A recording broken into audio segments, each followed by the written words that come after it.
Hello students, this is Sasikant sir welcoming you again to the web classes, online classes. This is lecture number 22 of statistics.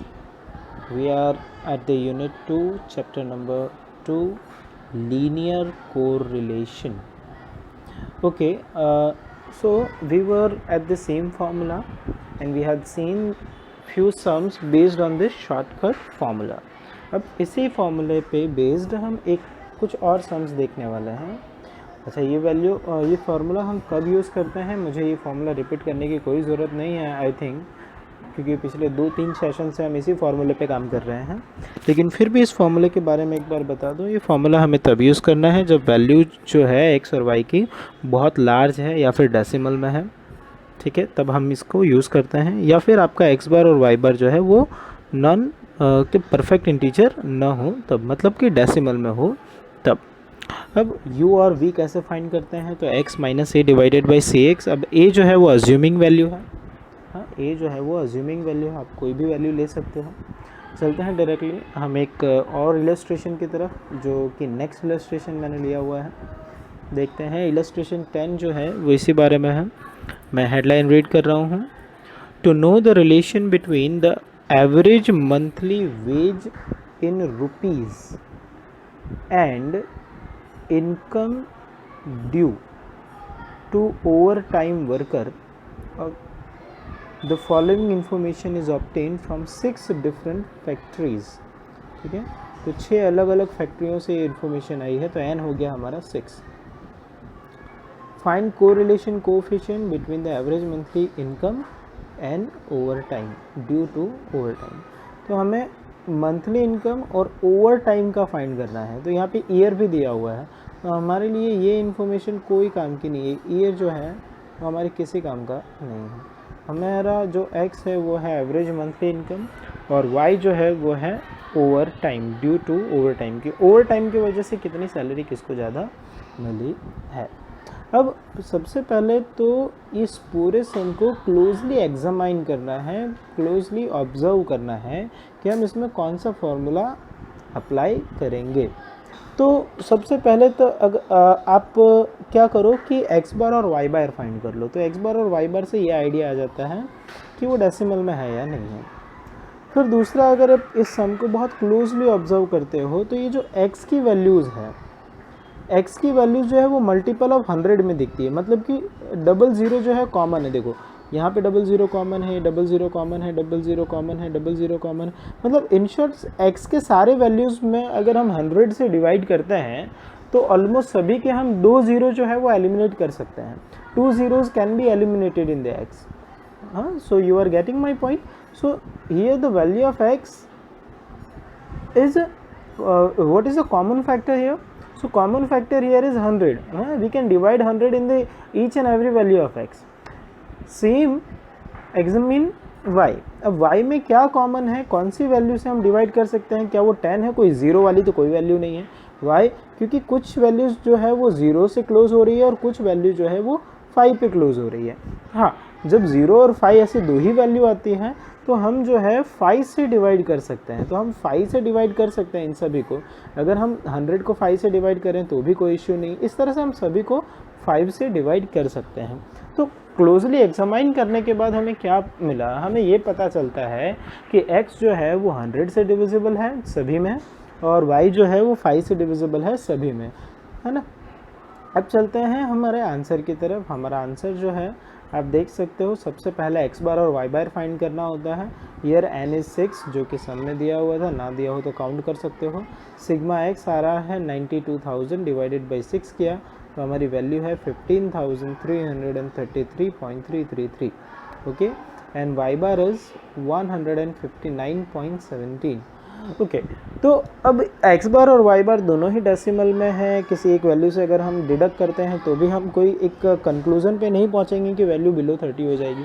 तो हम यहाँ पर multi मतलब combo use करने वाले हैं. क्या कॉम्बो यूज़ करने वाले हैं, तो पहला हम एक्स में से कोई वैल्यू माइनस भी करेंगे और डिवाइड भी करेंगे. क्या माइनस करेंगे और क्या डिवाइड करेंगे ये देखना है. तो मैंने कहा था हम एक्स बार और वाई बार की पास वाली कोई भी वैल्यू लेते हैं, आस पास की कोई भी वैल्यू ले सकते हैं. ठीक है, तो 50 जो x बार है, आप मैं ध्यान से x बार की तरफ फोकस करो तो x बार जो है वो हमारा है 15,333.333, ठीक है, इतना है। तो क्या कर सकते हैं हम यहाँ पर, हम यहाँ पर जो है 15,300 ले सकते हैं, वो एकदम नियरेस्ट वैल्यू है और ज़ीरो वाली वैल्यू भी है, ठीक है। इसी तरह से y बार के आसपास में क्या है, तो y बार के आसपास में ज़ीरो वाली वैल्यू है 160, क्योंकि 159 के सबसे नियरेस्ट वैल्यू जो है वो है कौन सी, 160। ओके, तो अब आगे चलें, तो हमें ये आइडिया आ गया है कि हमें माइनस क्या करना है। तो हम x में माइनस करने वाले हैं 15,300, y में माइनस करने वाले हैं 160। आप देखो यहाँ से मैंने लिया है 15,300 और यहाँ से लिया है 160। ओके, क्या करना है ये तो आपको समझ में आ गया होगा। अब हमें देखना है, हमें कोफिशिएंट मतलब कॉमन फैक्टर कौन सा लेना है। तो कॉमन फैक्टर जो है वो हमने सम को पहले ऑब्जर्व किया था और ऑब्जर्व करने के बाद हमें पता चला था, क्या पता चला था कि ये जो x की वैल्यूज़ है, इन x की वैल्यूज़ में कॉमन क्या दिख रहा है हमें, जस्ट अ सेकेंड प्लीज़।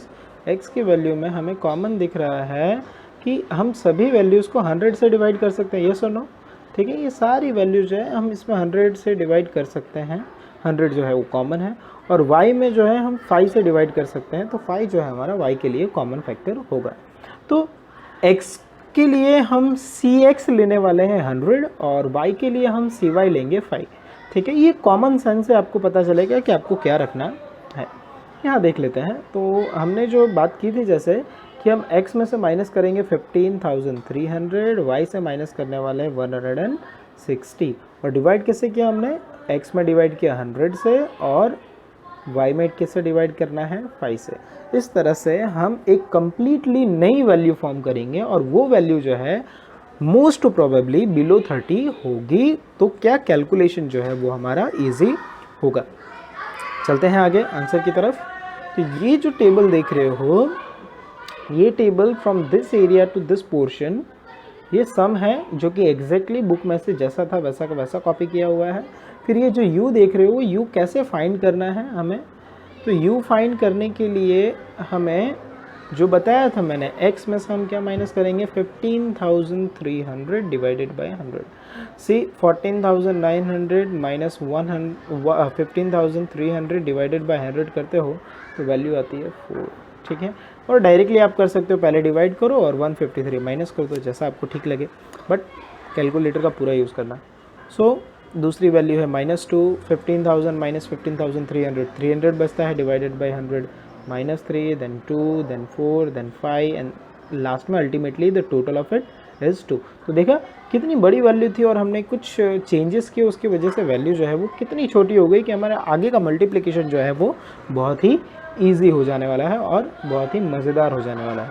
अब चलते हैं v की तरफ। तो v में क्या था, y माइनस 160, ये देख रहे हो आप, v कैसे ऑब्टेन किया है, y माइनस 160 डिवाइडेड बाई 5। तो y माइनस y कितना है 100, 100 माइनस 160 माइनस 60 डिवाइडेड बाई 5 -12। इस तरह से हमने ये पूरी जो है वो v की वैल्यू ऑब्टेन की है। ये भी आप कैलकुलेटर की हेल्प से कर सकते हो। इसका टोटल जो है -1 है। फिर हमें अभी तक हमने 2-3 सम कर लिए हैं, तो आपको आइडिया होगा कि कौन कौन से टेबल बनाने होते हैं। फिर हमें चाहिए uv, तो uv के लिए क्या करना है, u और v का दोनों का मल्टीप्लिकेशन करना है, ठीक है। तो ये मल्टीप्लिकेशन आपको बहुत अच्छे से आता है, इन दोनों का मल्टीप्लाई करना है। जैसे 12 4 ज़ा 48, नेगेटिव नेगेटिव पॉजिटिव, 11 2 ज़ा 22, नेगेटिव नेगेटिव पॉजिटिव, 9 3 ज़ा 27, नेगेटिव नेगेटिव पॉजिटिव, 2 0 ज़ा 0, 12 4 ज़ा 48, 19 5 ज़ा 95, ओके, सो ऑन। तो u v का हमने बाद में कर लिया total. Then what we required is u square and v square. तो u स्क्वायर और v स्क्वायर कैसे फाइंड करना है, तो डायरेक्टली u का करना है स्क्वायर, 4 का स्क्वायर 16। अब यहाँ नेगेटिव पॉजिटिव तो होता नहीं है क्योंकि स्क्वायर में सारी चीज़ें कैसी हो जाती है, पॉजिटिव, ओके।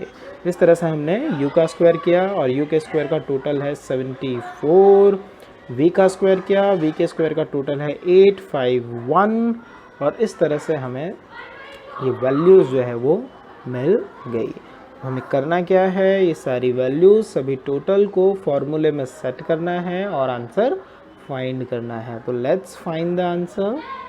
ओके, हमने सबसे पहले एक फॉर्मूला लिखा, उसके बाद n 6 था, सिग्मा यूवी आप ना दिख रहा हो तो पीछे वाले टेबल में देख लो कितना था सिग्मा यूवी 240, यू है 2 और वी है -1, यहाँ चेक कर लो।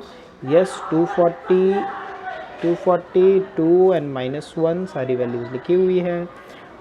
इसी तरह से डिनोमिनेटर में भी सारी वैल्यूज़ लिखनी है। एन थी 6, सिग्मा यू स्क्वायर है 74, ठीक है। और ये जो यू का होल स्क्वायर तो 2 का होल स्क्वायर करेंगे।